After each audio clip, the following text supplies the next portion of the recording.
If you're wondering which PS5 TVs are worth your money, stick around. After we run through each product, I'll give you my personal take. Would I buy it or would I skip it? No fluff, just my honest opinion. Let's get into it. Sony Bravia 9 OLED. Alright, so the Bravia 9 is supposed to be Sony's Mini-LED mastered TV. And while the colors are vibrant and the blacks are deep, it's not quite OLED level, so don't get your hopes up too high. It's also perfect for PlayStation 5 with auto HDR tone mapping, but only 2 of the 4 HDMI ports support 4K at 120Hz, which is a pain in the ass if you have multiple consoles and a soundbar.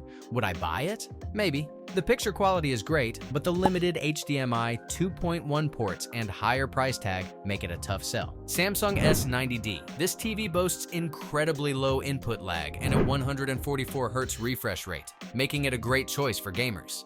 HDR games pop off the screen, but its SDR brightness is only okay, so it might struggle in very bright rooms, which kinda sucks. Would I buy it? Yes, especially if I'm a hardcore gamer who wants a responsive and vibrant display, but I'd make sure my gaming room isn't too sunny. LG B4. Okay, so the LG B4 is the budget OLED, but don't let that fool you, because it still has amazing black levels and 4 HDMI 2.1 ports with 4K at 120Hz, so you can plug in all your consoles. The brightness isn't the best, so it might struggle in brighter rooms, and the 20-watt speakers are kinda trash, so you'll probably want to invest in a soundbar. Would I buy it? Yes, it's a great value for an OLED TV with all the gaming features you need. Just don't expect it to blow you away with brightness or sound. Sony X90L. This TV is like the jack of all trades, with good picture quality, a sleek design, and features that are perfect for PlayStation 5. The input lag isn't the greatest at 18.2 milliseconds, and only 2 of the HDMI ports are 2.1,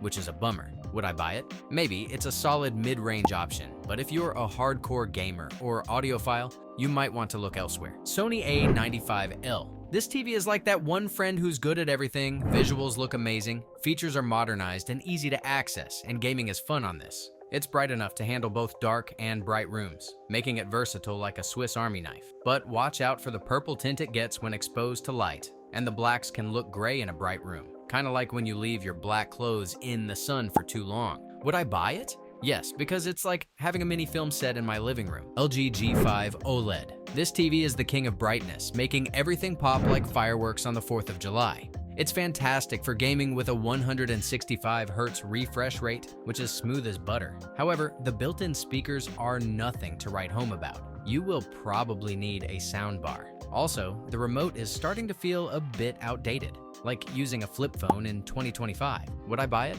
Maybe if they throw in a free soundbar and a remote upgrade. LG C5 OLED. Think of this TV as a refined upgrade. It boosts brightness and sharpens images with its new Gen 8 Alpha 9 processor. Gamers are gonna love the 4K at 120Hz and even 144Hz for PC compatibility. It is so smooth. On the downside, the audio isn't the greatest and it's missing HDR10+ support, which is a bummer if you're trying to watch content from Amazon Prime Video. Would I buy it? Yes, especially if I had a killer sound system to pair with it. LG C4. This TV is the new gold standard, with superb picture quality and a slick WebOS smart platform.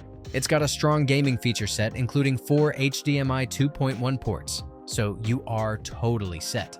But the sound is just average, and it doesn't have an ATSC 3.0 tuner or HDR10+ support, so it is not perfect. Would I buy it? Yes, because it's a solid all-rounder that won't break the bank. Samsung S95C.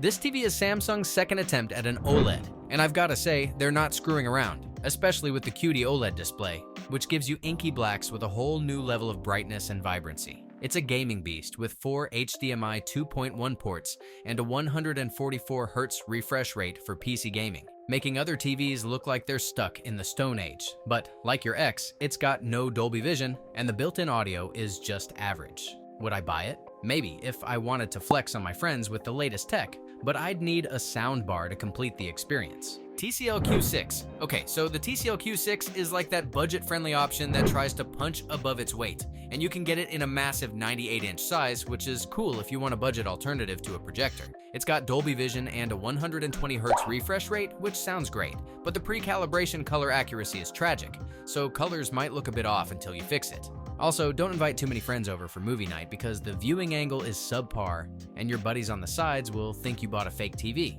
Would I buy it? No. unless I was desperate for a huge screen on a tiny budget and didn't care too much about picture quality. Hisense U8N. This Heisens U8N is like that jack-of-all-trades friend who's good at everything but not amazing at anything, as it has superb brightness and reflection handling, which means it can handle even the brightest rooms. The HDR can be over-bright at times, making scenes look faker than your grandma's teeth. The viewing angle is also kinda narrow, so it's not ideal for watching with a group, unless you enjoy people fighting over the sweet spot. Would I buy it? Maybe if I wanted a solid all-arounder without breaking the bank, but I'd keep an eye on those HDR settings. Sony Bravia 8 OLED. The Sony Bravia 8 OLED is a solid and lovely OLED TV, so it's like that reliable friend who always has your back. With great contrast and impressive HDR, the motion handling and upscaling are excellent, so even your old DVDs will look decent, but it's not the brightest OLED on the market, so if you're putting it in a super bright room, it might struggle. It's also only got 2 HDMI 2.1 ports, which is a bit of a pain if you've got multiple consoles and a soundbar. Would I buy it? Yes, if I wanted a high-end TV without the insane price tag, and I value picture quality over sheer brightness. Sony X95L. This mini-LED TV is pretty good, with excellent backlight control that almost eliminates those annoying light blooms around bright objects. The picture processing is outstanding, and the built-in sound system is seriously impressive, but it does have some gaming limitations, like only 2 HDMI ports supporting 4K at 120Hz, and you can't use variable refresh rate and Dolby Vision at the same time. Would I buy it? Maybe, if I wasn't a hardcore gamer but still wanted a great picture with excellent sound. Samsung QD-90D. This TV is great for brightly lit rooms because it gets super bright and handles reflections well. But when you switch to game mode, it's like someone turned down the lights and everything gets dimmer. It upscales content well, so your old DVDs will look better, but don't expect Dolby Vision because Samsung is sticking with HDR10+. Would I buy it? Yes, especially if my living room is brighter than the surface of the sun. Samsung S95D. The S95D has a glare-free screen that actually works, making it great for any room. And the picture quality is stunning, with ultra-realistic textures and bold colors. However, you still don't get Dolby Vision, and the AI processing can sometimes go overboard, making you feel like you're watching a deep-fried meme. Would I buy it? Yes, because I like the idea of watching TV without needing blackout curtains. Samsung QN90C. This TV gets super bright, making daytime viewing a blast, and it has deep blacks with decent shadow detail. However, you might notice some backlight blooming, and it doesn't support Dolby Vision, which is a bummer. Would I buy it? Maybe if I find it on sale and I'm not too picky about having the absolute best contrast. Samsung S95F.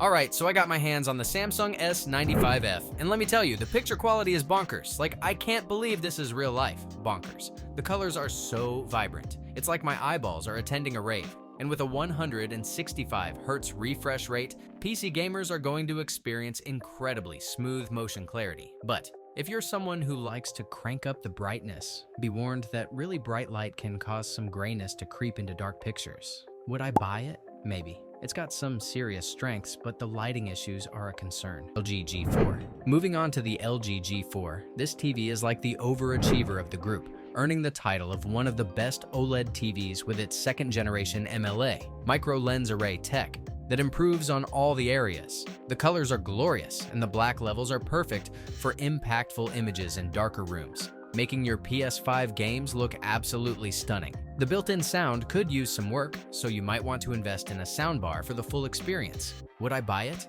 Yes. This TV is definitely worth considering if you want a fantastic flagship OLED TV. Thanks for watching. I hope this video helped you pick the PS5 TVs for you. If you have any questions, drop a comment below. Links to all of these products mentioned in this video will be in the description.